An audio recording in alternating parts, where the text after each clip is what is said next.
नमस्कार, मी सूरज हिरडे. संदेश यूट्यूब चॅनलच्या भेट कलाकारांच्या या प्रोग्राममध्ये आपलं मनपूर्वक स्वागत करतो. आज या पहिल्या एपिसोडमध्ये माझ्यासोबत आहेत प्रवीण कुमार अवचर. तर प्रवीण कुमार अवचर यांचा बँड ते ऑर्केस्ट्रा आणि ऑर्केस्ट्रा ते पार्श्वगायन हा जो प्रवास आहे तो आपण उलगडणार आहोत. मांगीसारख्या छोट्याशा गावातून आलेले प्रवीण कुमार यांनी आज देश विदेशात 4000पेक्षा जास्त कार्यक्रम केलेले आहेत. मोठ्या मोठ्या दिग्गज पार्श्वगायकांसमवेत त्यांना गायनाची संधी मिळाली. मेलडी मेकर्स सारख्या आंतरराष्ट्रीय दर्जाच्या ऑर्केस्ट्रामधून त्यांनी आपल्या दमदार गायनाची सुरुवात केली. यामुळेच त्यांची कला साता समुद्रापार गेलेली आहे. आज ते स्वतः द म्युझिक कलर्स या ऑर्केस्ट्राचे प्रोड्युसर आहेत. त्यांना आजपर्यंत गायनातून बरीच पुरस्कारही मिळालेले आहेत. तर त्यांच्या या आजपर्यंतचा प्रवास आपण जाणून घेणार आहोत त्यांच्या या मुलाखतीमधून. मला या मुलाखतीची सुरुवात तुमच्या एका गाण्यानं व्हावी अशी माझी इच्छा आहे. तर सध्या भारतीय वायुसेनेने जो सर्जिकल स्ट्राईक केला, तर त्यामुळं देशामध्ये एक देशभक्तीचं वातावरण निर्माण झालेलं आहे. तर या पार्श्वभूमीवर एखादं देशभक्तीपर गीत सादरावं. धन्यवाद. नक्कीच आवडेल मला. माझ्या या गीतातून जवानांना श्रद्धांजली पण मिळेल. कर चले हम फिदा जानो तन साथियों, अब तुम्हारे हवाले वतन साथियों. कर चले हम फिदा जानो तन साथियों, अब तुम्हारे हवाले वतन साथियों. खूप छान. तर मला आता तुम्हाला लहानपणीकडे घेऊन जायचं आहे. तर तुमच्या गायनाची सुरुवात कुठून झाली? नेमकं गायनाकडे वळाला कसं तुम्ही? माझ्या गायनाची सुरुवात तशी माझ्या प्राथमिक शाळेतूनच झाली. जिल्हा परिषद शाळा मांगी इथून माझ्या गायनाची सुरुवात झाली. कारण त्यावेळेस आम्हाला जे गुरुजी होते त्यांनी माझ्यातले एक कलाकार निवडला होता की अरे हा बऱ्यापैकी ह्याचा आवाज आहे. आणि तेव्हा काही कोवळा आवाज होता पण तरी त्यांना ते आवडायचं. मग त्यांनी माझ्याकडून प्रार्थना किंवा ते जनगण मन आपले जे काय शाळेतली गीतं असतात ते माझ्याकडून हो. तर त्याच कार्यक्रमातून मला एक गोडी मिळाली त्या पद्धतीची. आणि माझ्या घरातच संगीत होतं पहिल्यापासूनच. पूर्वजापासून आमचे आजोबा पंजोबा हे पूर्वी एकतारी भजनं करायचे असे माझे वडील सांगतात. तर त्याच प्रकारे आमच्या घरामध्ये संगीत होतं. आणि त्यामुळं त्याचं एक आम्हाला बाळकडूच पूर्वीपासून मिळत असल्यामुळे त्याच्यात आम्ही सुरुवात केली. मग तुमचं शालेय शिक्षण किती झालेलं आता? तसं पाहिलं तर माझं शालेय शिक्षण मी हायस्कूलपर्यंतच शिकलो. ओके. म्हणजे 10वीपर्यंत शिक्षण झालं माझं. तिथून पुढे मी कमर्शियलमध्ये उतरलो, म्हणजे कमर्शियल गायक झालो थोडक्यात. त्यामुळे मला तिकडे जास्ती शाळा शिकण्यात किंवा त्याच्यात मला गायनाकडे जी ओढ लागली त्यातच करिअर करायचं तुम्ही ठरवलं? निश्चित. आता तुमचं ह्या गायनासंबंधी तुम्ही काही शास्त्रीय संगीत काही शिकलायत का? शास्त्रीय संगीत म्हटलं तर आमच्या घरामध्ये पूर्वीपासून संगीत होतं. आणि वडिलांचा वारसा मोठे भाऊ राजेंद्र अवचर यांनी चालवला. ते मोठे भजन सम्राट आहेत आणि त्यांनी भरपूर प्रकारचे भजन वगैरे गायलेले आहेत. आणि ते स्वतः गाणी लिहितात, त्याच्या चाली लावतात, संगीत तयार करतात. मग त्यांच्यापासूनच मला एक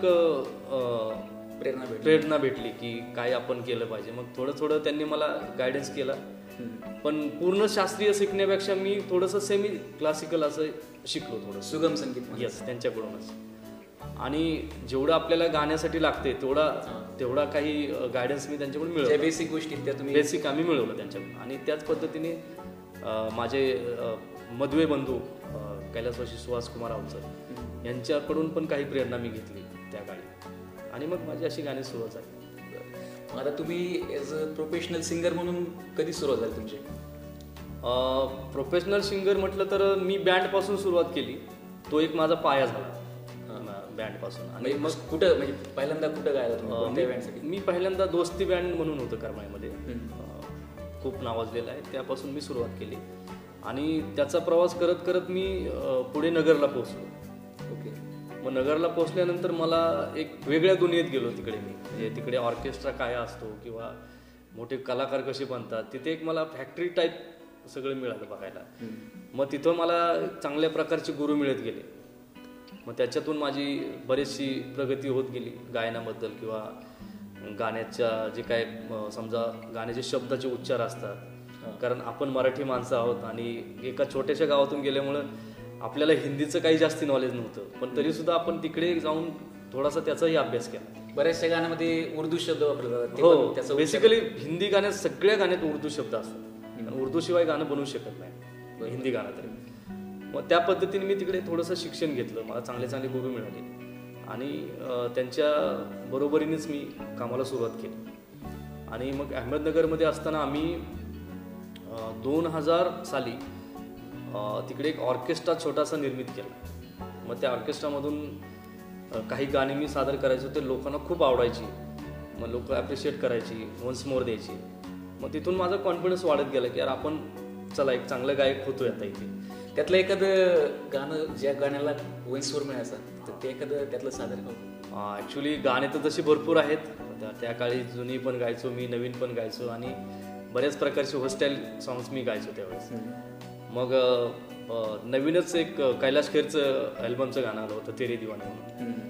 तर त्या गाण्यापासून माझी तिकडे सुरुवात झाली बऱ्यापैकी की यार ह्याचा तो टोन आहे किंवा त्याचा तो स्केल मॅच होतो याचा त्या म्हणजे हाय पिचला. तर त्या टाईपचं मी गायलो. तर थोडंसं एक झलक दाखवतो त्याची तुम्हाला.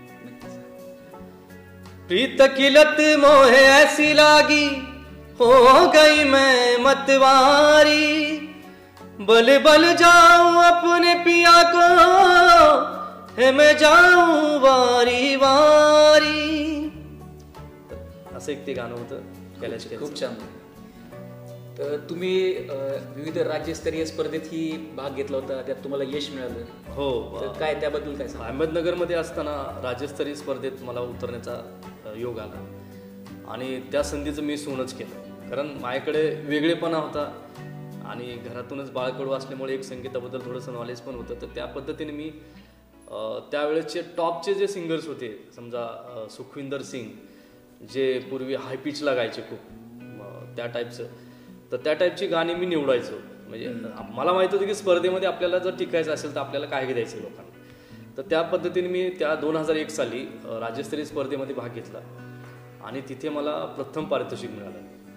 तर ते गाणं होतं तुझसे मेरी लगन लगी, सलमान खानचा पिक्चर होता, त्यातलं ते गाणं होतं. मग तिथून मला बऱ्याचशा स्पर्धा मी पार्टिसिपेट केल्या आणि सगळ्या स्पर्धेत मी तिथे फर्स्ट रनर पास व्हायचो.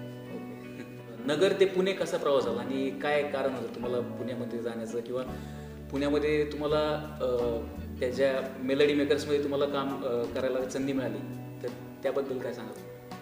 ॲक्च्युली नगरमध्ये जेव्हा कार्यक्रम करत होतो आम्ही ऑर्केस्ट्राचा, तर काही पुण्याचे कलाकार तिकडे नगरला आले होते आणि त्यांना आम्ही बोलवून घेतलं होतं की चला आज वादक म्हणून तुम्हाला आम्ही इकडे हे करतोय, इंट्रोड्यूस करतोय. तर त्यांनी मला ऐकलं तिथे नगरमध्ये आणि त्यांनी माझ्यातला एक वेगळा कलाकार अनुभवला आणि ते म्हटले यार हा खूपच वेगळ्या पद्धतीने गातोय आणि ह्याचं वेगळेपणा नक्कीच पुणेकरांना आवडणार आहे.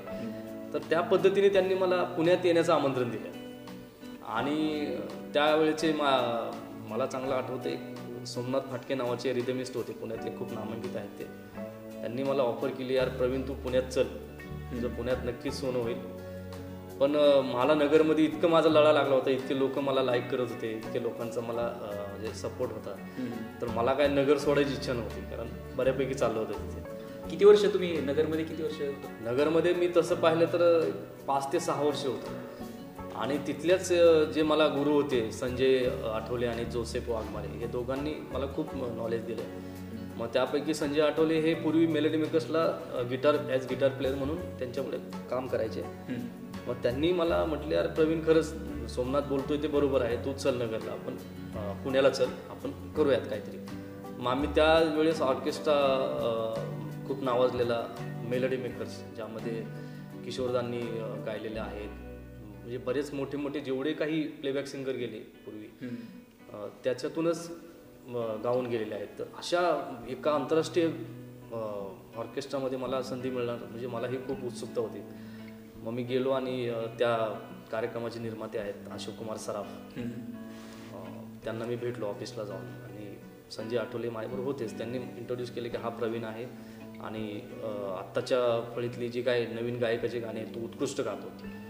तर मग त्यांनी माझे तिथे ऑडिशन घेतले आणि त्यांना खूप आवडलं की यार हा एक वेगळ्या प्रकारचा कलाकार आहे, चला याला घेऊन जाऊ आपण आपल्याबरोबर, असं म्हणून त्यांनी मला तिथे संधी दिली ऑर्केस्ट्रामध्ये गाण्याची. आणि मग त्या संधीचं सोनं कसं करायचं हे मला चांगली कला आलेली होती, त्याप्रमाणे मी तिथे सुरुवात केली.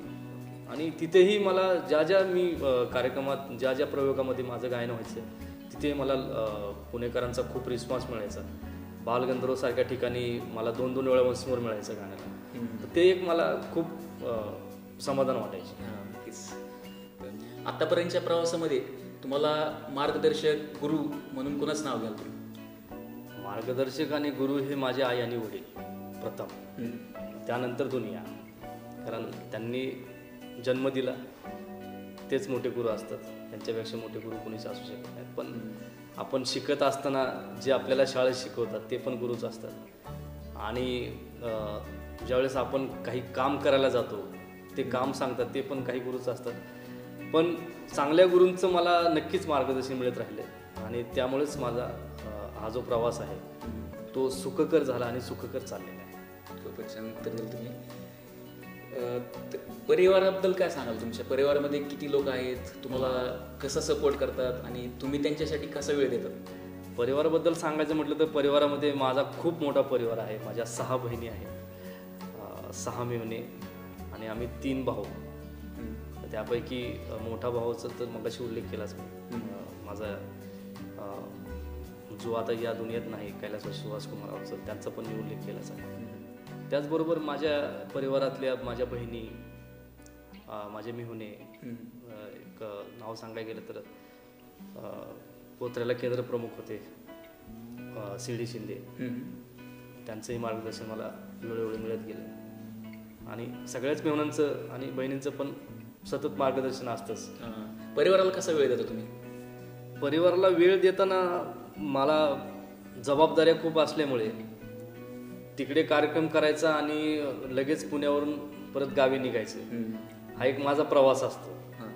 आणि परिवाराला वेळ देणं म्हणण्यापेक्षा ती आपली जबाबदारी आहे, त्यामुळे ती आपण सांभाळायची आणि ती आपण सांभाळतो. तर गायन क्षेत्रामध्ये येऊ इच्छिणाऱ्या युवकांना तुम्ही काय सल्ला द्याल? गायन क्षेत्रामध्ये येणाऱ्या युवकांना मी हाच सल्ला देईल की त्यांनी जे काय आपल्याला सादर करायची कला, तर ती कला तुम्ही आत्मसात करताना त्याचं एक बेसिक शिक्षण घ्या. म्हणजे चांगल्या गुरुकडून ते क्लासिकल शिक्षण घ्या. ज्याला गायचं असेल त्याने गायनाचं शिक्षण घ्या, ज्याला वाजवायचं असेल त्याने वादनाचं शिक्षण घ्या आणि प्रॉपर शिक्षण घेऊन या क्षेत्रामध्ये उतरा. नक्कीच तुमचं नाव उंच शिखरावरती जाईल. पण आता ते युग नाही आहे की तुम्ही चला मी फक्त गातो म्हणून गायला गेलाय, असं काही तुमचं तिथे होणार. प्रॉपर शिक्षण घेऊनच या क्षेत्रामध्ये उतरलं पाहिजे. आणि दुसरी गोष्ट म्हणजे व्यसनापासून दूर राहणं खूप गरजेचं आहे. मला आठवतं की मी जेव्हा मेलोडी मेकर जॉईन केला होता नवीनच, तेव्हा मला एक असा गुरु मिळाला तिकडे की त्यांनी सांगितलं की प्रवीण बेटा, तुझा आवाज थोडा शार्प आहे, तर तुला आवाजात बेस आणायचा असेल तर तू सिगारेट ओढव. पण काही चांगले गुण घेण्याचं आपल्या हातामध्ये असतं आणि वाईट गुण फेकण्याचं पण आपल्या हातामध्ये असतं. तर मी म्हटलं गुरुजी, मला तुम्ही चांगलं सांगितलं ते सगळं मी चांगलं माझ्या कानात साठवून घेतलं, पण हे वाईट सांगितलं मी सोडून दिलं. असंही. तर ऑर्केस्ट्रामध्ये काम करताना तुम्हाला काही चित्रपटामध्ये किंवा अल्बममध्ये गायची काय संधी मिळाली का आतापर्यंत? हो, मिळाली ना. पूर्वी जगाव कोणासाठी नावाचा एक चित्रपट प्रदर्शित होत होता. तर त्या चित्रपटात मला टायटल सॉन्ग गाण्याची संधी मिळाली. तर त्या चित्रपटाचे मेन जे काय प्रमुख भूमिका होती ती कुलदीप पवार आणि सुरेखा कुडची या दोघांची होती. आणि खूप ग्रामीण भागातल्या तरुणावरती तो पिक्चर होता. तर तिथे एक मला संधी मिळाली. तर त्याच्यातलं टायटल सॉन्ग जगाव कोणासाठी म्हणून मी ते गायलं. आणि ॲल्बम म्हटलं तर एक 4-5 अल्बमला मी गायलो आत्तापर्यंत. त्यापैकी बायको गेली माहेरी म्हणून एक मिश्किल अल्बम आहे, तो एक आहे. आणि एक वावटळ म्हणून नावाचं एक अल्बम आहे. यूट्यूबला माझे दोन्ही पण अल्बम तुम्हाला बघायला भेटतील. तर अशा टाईपचं मी गायन केलं. आतापर्यंत मिळालेल्या पुरस्काराबद्दल काय सांगाल तुम्ही? पुरस्कार मला जिल्हास्तरीय मिळाले, राज्यस्तरीय मिळाले, त्यानंतर देशाच्या लेवलचे पण मिळाले. आणि असं वाटतं की चला आपल्या कामाची एक छोटीशी पावती आपल्याला मिळते आणि त्याच्यात एक समाधान वाटतं. तुम्ही एखादं नवीन गाण्याची तयारी करायला सुरुवात केली तर त्याला स्टेजवर परफॉर्म करेपर्यंत किती वेळ जातो? म्हणजे किती दिवस लागतात? काय त्याची तयारी कशी केली जाते? तसं पाहिलं तर पूर्वीची जे जुनी गाणी होती समजा, तर ते गाणी आम्हाला सेट करताना विदिन 8-8 दिवस प्रॅक्टिस करावं लागायची. कारण त्याच्यामध्ये तेवढा मर्म होतं, तेवढी ताकद होती. आणि आजकालची गाणी जी आहेत समजा, ते थोड्या उडत्या चालीचे असतात. मग उडत्या चालीच्या गाण्याला असं काही जास्त प्रॅक्टिस करावी लागत नाही. कारण त्याची टून आणि त्याची धून जी असते समजा, ती आपल्या एक मनात बसलेली असते. आपण सतत आपल्या कानावर पडत असतात. म्हणजे आपण कुठे प्रवास करताना म्हणा किंवा कुठे जाताना ते सतत कानावर पडत असतात. तर ते कानावर पडत असताना आपले ते आत्मसात होतात. यार हे गाणं आहे बाबा बऱ्यापैकी, मग ते लगेच आपल्याला ते कलेक्ट होतं गाणं. आता तुमच्या गायनाला रियाज करण्यासाठी कसा वेळ देतो? रियाज करण्यासाठी ॲक्च्युली आता काय स्पर्धेचं युग आहे, त्यामुळं स्वतःला डेव्हलप करणं पण गरजेचं आहे. पूर्वी चालायचं की चला बाबा, स्पेशली काय व्हायचं, ऑप्शन्स भरपूर असायचे पूर्वी. म्हणजे बाबा हे गाणं ते गाणं होतं. पण आता काय झालं की नवीन पिढी अशी आली की त्यांचे टॅलेंट, त्यांचं ऐकू पाहिलं ते आपल्यापेक्षा असं हाय रेंजचं वाटतं. म्हणजे आपण सारेगमापामध्ये छोटे मुलं बघतो गाताना किंवा ते बघताना, तर अशा वेळेस आपल्याला वाटतं की आपणही कुठेतरी स्पर्धकच आहोत. आणि त्या टाईपचं आपण थोडंसं रियाज केला पाहिजे, आपलं स्वतःची ताकद तेवढी ठेवली पाहिजे. या हिशोबाने आपलं सकाळी थोडंसं आपण एक अर्ध्या तासाचा रियाज करतो. खर्चातले काही स्वर लावून थोडंसं आलापी घेऊन असं आपण करतो थोडंसं. तर गायनासाठी शास्त्रीय संगीत शिकणं हे किती गरजेचं आहे, गरजेचं नाही? मला हा प्रश्न खूप आवडला तुमचा. कारण गायनासाठी शास्त्रीय संगीत हे शिकलंच पाहिजे, हा एक मेन मुद्दा आहे. हो, कारण आत्ताच्या स्पर्धेत जर तुम्हाला टिकायचं असेल तर शेरात सव्वा शेर भरपूर आहे. त्यामुळं तुम्ही तेवढ्या तयारीने या क्षेत्रात उतरलं पाहिजे. आणि माझी तर आजकाल नवीन पिढीला माझी कळकळीची विनंती आहे की तुम्हाला जर गायक व्हायचं असेल तर तुम्ही नक्कीच पूर्वतयारी करा, शास्त्रीय संगीत शिका, चांगल्या मोठ्या एखाद्या विद्वान पंडितकडे जाऊन तुम्ही ते शास्त्रीय संगीत आत्मसात करा आणि नंतर ह्या फील्डमध्ये उतरा. नक्कीच तुम्ही लॉंग टर्म ते करू शकता. तर तुम्ही आत्तापर्यंत कोणत्या दिग्गज कलाकारांबरोबर काम केलं आहे? मी आत्तापर्यंत माझ्या आयुष्यातला सर्वात आनंदाचा जो क्षण होता की जे मी स्वप्नातही कधी विचार केला नव्हता की यार मी जेव्हा गायला लागेल तेव्हा मी मोठे मोठे प्लेबॅक सिंगरसोबत सुद्धा करू शकेल. तर असंच एक माझा आयुष्यातला सर्वात गोल्डन जो चान्स असतो तो मला मिळाला त्या पुण्यातला नामांकित असा म्युझिक इंडिया या ऑर्केस्ट्रामध्ये मी काही वर्ष गायली. तर तिथे गात असताना मी त्यांचा कार्यक्रम पण खूप सुंदर असा होता. त्याचे निर्माते होते संदीप पंचवाटकर. यांच्यासोबत काम करताना मी काही अशा व्यक्तींशी मी भेटलो. त्या काळचे खूप नावाजलेले असे संगीतकार होते, कल्याणजी आनंदजी, ज्यांनी अमिताभ बच्चनजी सारख्या सुपरस्टार बरोबर काम केलं आणि त्यांना सुपरस्टार बनवलं. अशी काही दिग्गज मंडळी यांच्या समवेत मला काम करण्याची संधी मिळाली आणि तो क्षण मी कधीही आयुष्यात विसरू शकणार नाही. कारण त्यावेळेस कल्याणजीभाई आनंदजीभाई हे खूपच संगीतकार, म्हणजे त्यांच्या संगीत क्षेत्रातलं एक दिग्गज नाव होतं आणि ते लिजंड्स आहेत आणि राहणार पण आहेत लिजंड्स. खूप छान छान गाणे त्यांनी निर्मित केले. त्यांच्याबरोबर काम करण्याची मला संधी मिळाल्यानंतर मला असं वाटलं की आपण आकाशाला गवसणी घालतोय की काय. तर त्याच्यातलाच एक प्रसंग सांगतो. कल्याणजीभाई तर सध्या नाही आहेत, आनंदजीभाई आहेत. कल्याणजीभाईंचा मुलगा दिनेशभाई शहा जे मुंबईला आता सध्या असतात, तर त्यांनी मला स्वतः कॉल करून मुंबईला बोलवलं. त्यावेळेस नवरात्रीचा कार्यक्रम चालू होता आणि त्यांनी मला सांगितलं की अरे प्रवीण बेटा, तुला साधनाजी सरगम आहे त्यांना तू ओळखतोस का? अहो म्हटलं, त्या सुरांच्या देवता आहेत आणि त्यांना फोन ओळखत तर तुला त्यांच्या समेत गायचं आहे. तर तो जो फोन होता तो माझ्या आयुष्यातला सर्वात म्हणजे काय टर्निंग पॉईंटचा फोन होता. आणि मी अक्षरशः मी स्वप्नात आहे का मी खरं आहे मला ते पण कळत नव्हतं. मी स्वतःला चिमटा काढला आणि म्हटलं यार हे खरं आहे का? मग त्यांनी स्वतः मला फोन केला आणि बोलले की आपको बॉम्बे आना है और आपको साधना जी सरगम इनके साथ परफॉर्म करना है. तर मी खूप म्हणजे स्वतःला एक भाग्यवान समजतो की मला अशा एक सुरांची देवता त्यांच्या समेत काम करण्याची संधी केवळ आणि केवळ दिनेशभाई शहासारख्या दिग्गज माणसामुळे मिळाली. त्यांच्याबरोबर साधनाजी सरगम यांच्याबरोबर एखादं काम केलं, एखादं गाणं जर झालं तर सांग. त्यांच्या समेत मी ज्यावेळेस पहिल्यांदा परफॉर्म करायला गेलो त्यावेळेस मला असं वाटलं की यार इतक्या मोठ्या कलाकारांसमोर आपण आता कसं काय गाणार आहोत, काय करणार. पण स्वतःच्या मनाची तयारी केली की आपण जर आज त्यांच्यासमोर खराब गायलं तर नंतर आपल्याला कधी चान्स मिळणार नाही. हाच तो मौका आहे आणि आपण नक्कीच तिथे जिंकलो पाहिजे. मग त्या हिशोबाने मला ज्यावेळेस त्यांच्याकडे मी पाहिलं त्यावेळेस असं काय वाटलं नाही की यार एवढे मोठे दिग्गज लिजंड्स आहेत, आपण त्यांच्यासमोर कसं गावं काय. पण एक त्यांचा चेहरा बघून मला एक ऊर्जा मिळाली.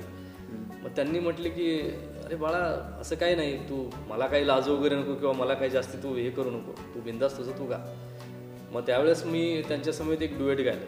पहला नशा पहला खुमार नया प्यार है नया इंतजार कर लूं मैं क्या अपना हाल ऐ दिले बेकरार मेरे दिले बेकरार तुम ही बता. तर हे गीत मी त्यांच्यासमोर डुएट गायलं आणि खूप लोकांची वाहवा मिळाली आणि तिथून मला एक असं पॉझिटिव्ह एनर्जी जी असते ती खूप मिळाली.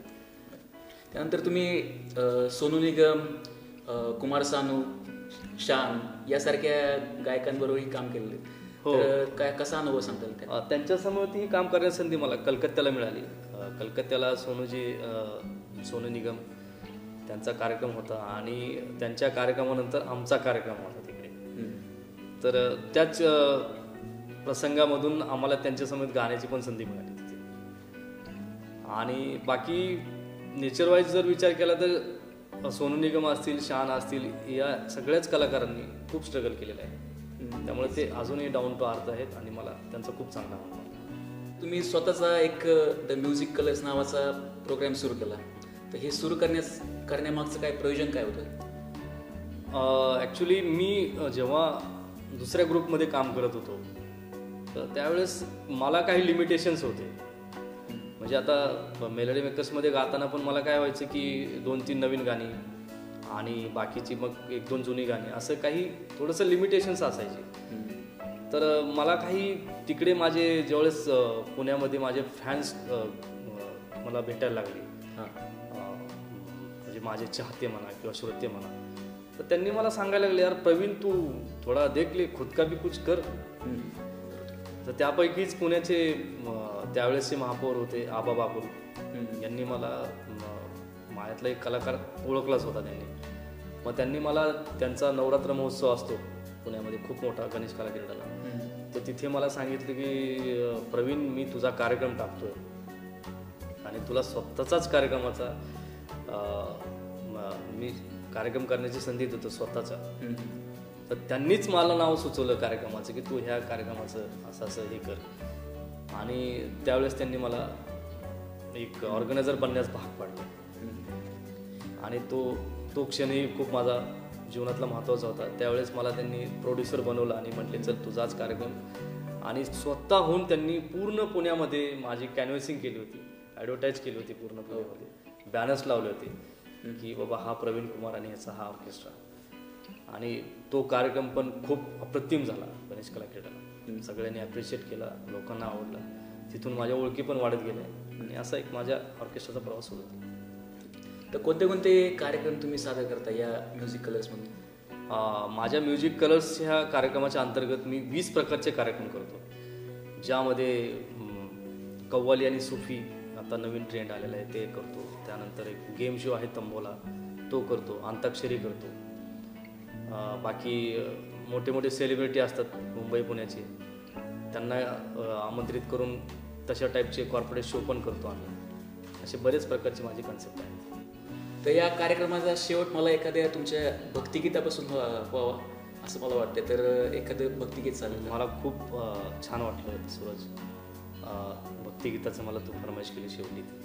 कारण भक्तिगीत जर म्हटलं तर पूर्वीचे माझे भक्तिमय वातावरण ते गुरु होते हरिभक्त पारायण बाबूरावजी हिरडे साहेब, की ज्यांनी मला करमळ्यामध्ये असताना खूप वेळोवेळी सपोर्ट केला या गोष्टीला की तू हे कर तू ते कर अशा गोष्टीला. आणि त्यामुळं त्यांच्या सानिध्यात आल्यामुळं एक भक्तिमय वातावरणात आम्ही पण तल्लीन व्हायचो त्यावेळेस. तर एक छोटंसं भक्तिगीत मी 1-2 कडवे तुम्हाला ऐकून दाखवतो. माझे माहेर पंढरी, माझे माहेर पंढरी, आहे भीवरेच्या तीरी, आहे भिवरेच्या तिरी माझे माहेर पंढरी, आहे भिवरेच्या तिरी. खूपच छान. तर प्रवीणजी, तुम्हाला तुमच्या पुढच्या आयुष्याला साप्ताहिक संदेश परिवारातर्फे तुम्हाला शुभेच्छा देतो. आणि मी सुद्धा संदेश यूट्यूब चॅनलचे मनापासून आभार मानतो की ज्यांनी मला इथे माझी कला सादर करण्याची संधी दिली आणि माझा प्रवास उलगडण्याची संधी तुम्ही मला दिली.